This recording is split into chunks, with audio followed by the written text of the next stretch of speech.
स्कंद पुराण में वर्णन आता है कि एक बहुत साधारण सी घर में रहने वाली एक दृष्टांत बड़ा सुंदर है। और एक घर में रहने वाली एक रेणुका माँ नाम की एक स्त्री थी। थोड़ा ध्यान से सुनना इस स्कंद पुराण के इस चरित्र को। रेणुका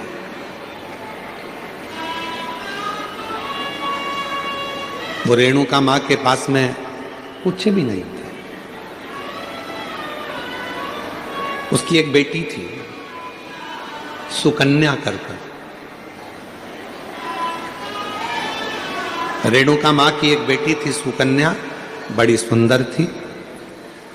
और रेणुका माँ भी शंकर भगवान की पूजन करती थी और सुकन्या भी शिव जी की पूजन करती थी।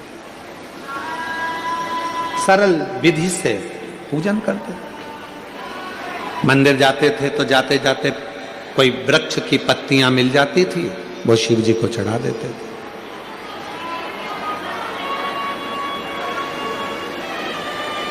कोई फूल मिल जाता था, वो शिव जी को चढ़ा देते थे।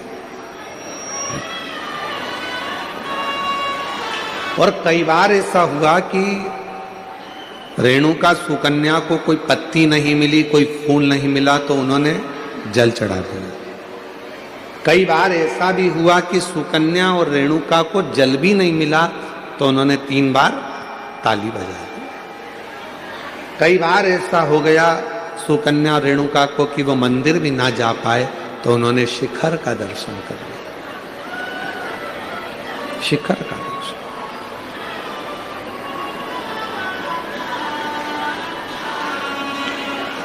एक दिन रेणुका और सुकन्या दोनों बैठी हुई थी। संत का निकलना हो रहा, विरक्त थे, शिव के परम उपासक थे। उनके मुख से नित्य प्रति ओम नमः शिवाय, ओम नमः शिवाय, ओम नमः शिवाय, ओम नमः शिवाय जपा करते।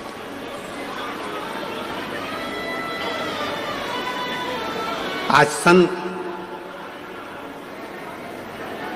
भिक्षा मांगने के लिए रेणुका और सुकन्या के घर पर पहुंच गए।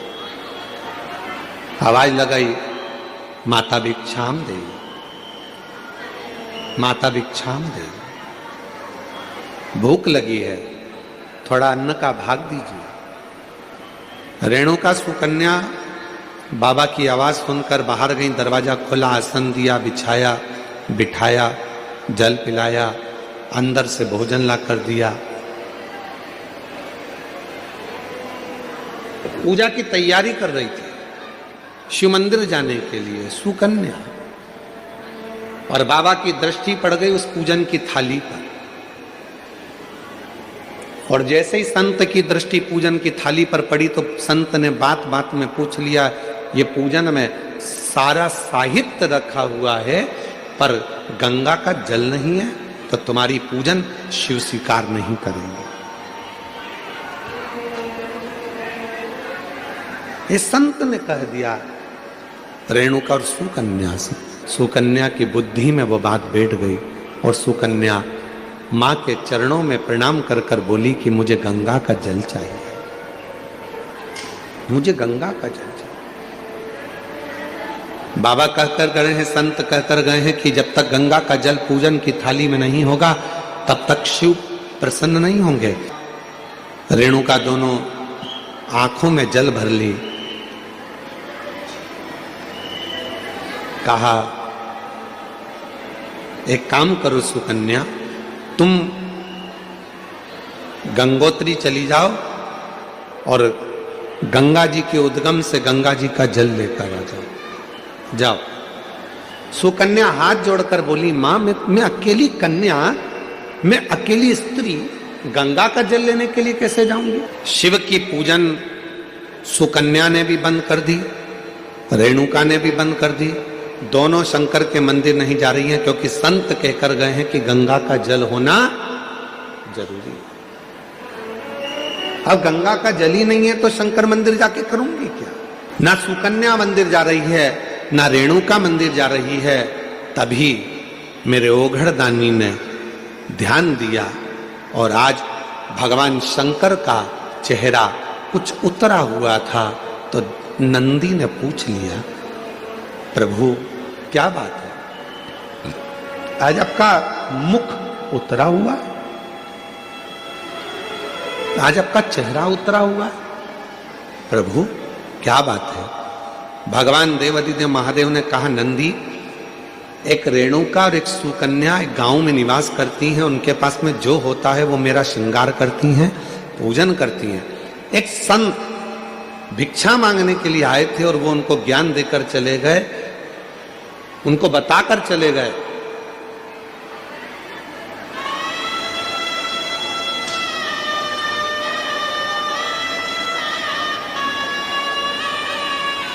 कि गंगा के जल के बिना शिव पूजन को स्वीकार नहीं करते। ना मां मंदिर जा रही है, ना बेटी मंदिर जा रही है, दोनों विचार में लगे हैं कि गंगा का जल कहां से लेकर आए, गंगा का जल कैसे लेकर आए, दोनों विचार।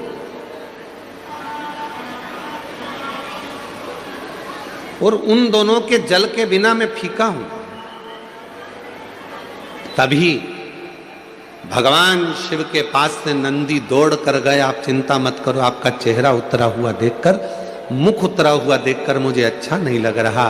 दौड़ कर गए नंदी, और नंदी ने जाकर एक साधु का रूप रखकर पहले तो संत को समझाया कि गंगा का जल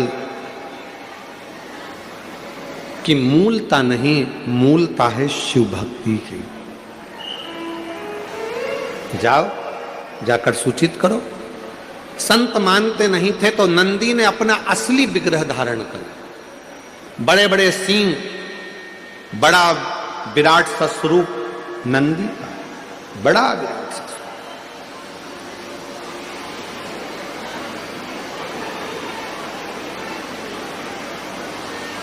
और इतना विराट स्वरूप नंदी का था, इतना विराट स्वरूप नंदी का था, नंदी जैसे ही सामने जाकर उस संत के खड़े हुए और अपनी पूंछ का एक बाल संत के ऊपर जो घुमाया, इतने में संत जमीन पर पड़ गए। हाथ जोड़कर बोले, मुझसे क्या गलती हो गई। तो नंदी ने कहा, गलती केवल एक हुई है कि वो पूजन करने वाली जिस भाव से पूजन करती थी, जैसी मंदिर जाती थी, जो जिस भाव से पूजता था, उसकी पूजन तुमने बंद करा दी, केवल एक गंगा के जल के लिए, कि पूजन में गंगा का जल होना जरूरी है। जाओ।